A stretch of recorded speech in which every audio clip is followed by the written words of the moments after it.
I'm Grant Kirkhope. I'm the audio director at Big Huge Games. I'm the audio vision holder, which is a very American phrase. We don't say things like that in England. I'm the guy that kind of has to have the overview of how I think the game should sound in its entirety, which that involves everything from voiceover to sound effects to music to the whole thing. I kind of come up with that general scope.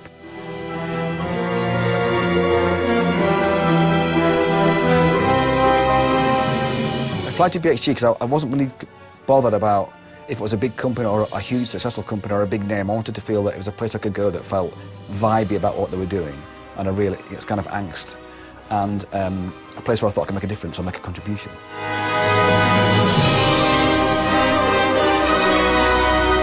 My career to date has been, I've had quite a lot of broad appeal games like Banjo-Kazooie and Donkey Kong and those kind of games. But I've never had to write anything musically, certainly on the scope of this game. You know, it's a very overblown, gigantic world, and you know, I have to make sure that the music and the sound effects match up to that.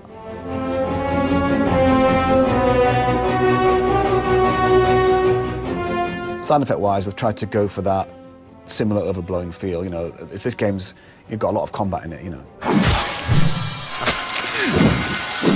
Getting that balance right is difficult, to make sure that all the spells and all the hits and all the stuff sound appropriate to the level of intensity you put into the sword swipe or the big spell that you cast and stuff like that, you know. So it's very easy to get lost in it and to try and just make it one step louder, and then if it just blows up, it never works like that.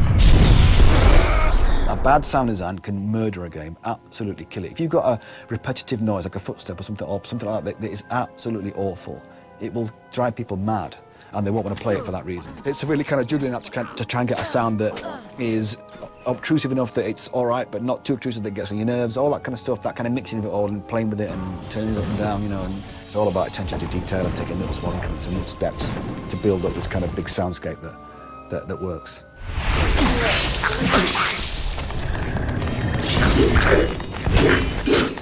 I think that as time's gone on, the two roles are split more, so you get guys who do just sound design and guys who do just music, and I like to do both.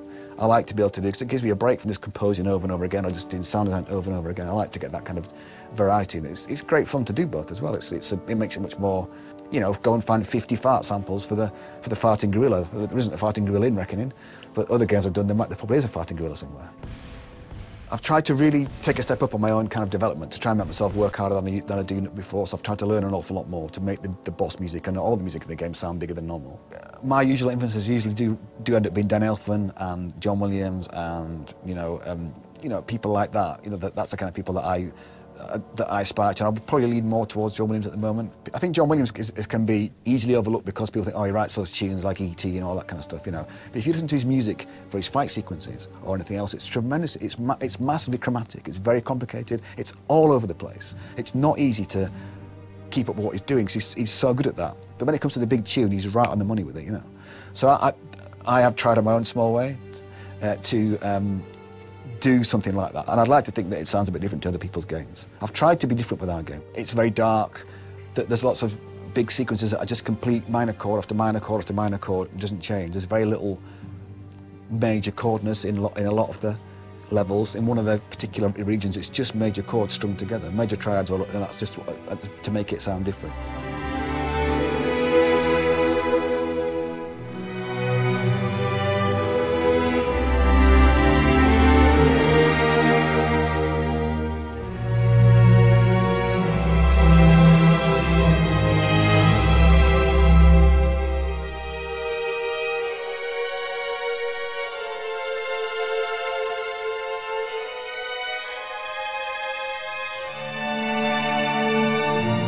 I write music like very sort of like that and then like that. I don't go like along and sketch it out and then fill it in. I'm kind of very like, this is 4 bars and then complete that 4 bars and then the next 4 bars. I don't know if that's the right way I want to do it.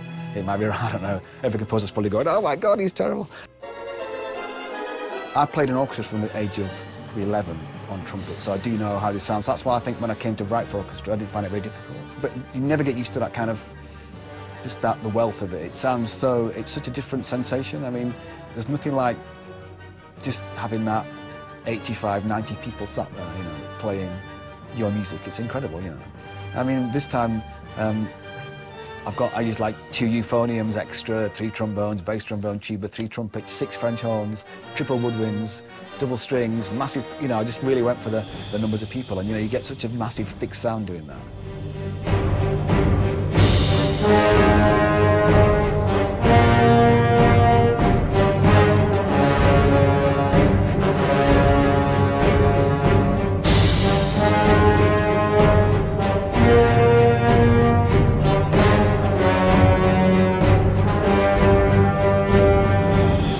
We really believe in it a lot. There's a lot of love for the game. Everybody here is all, you know, dedicated to try and make it as best as we can. There's no shortcuts. We're trying to just do it all, you know. And we're gonna live and die by it, and that's the way it should be. You know, there's no hedging your bets here. It's absolutely.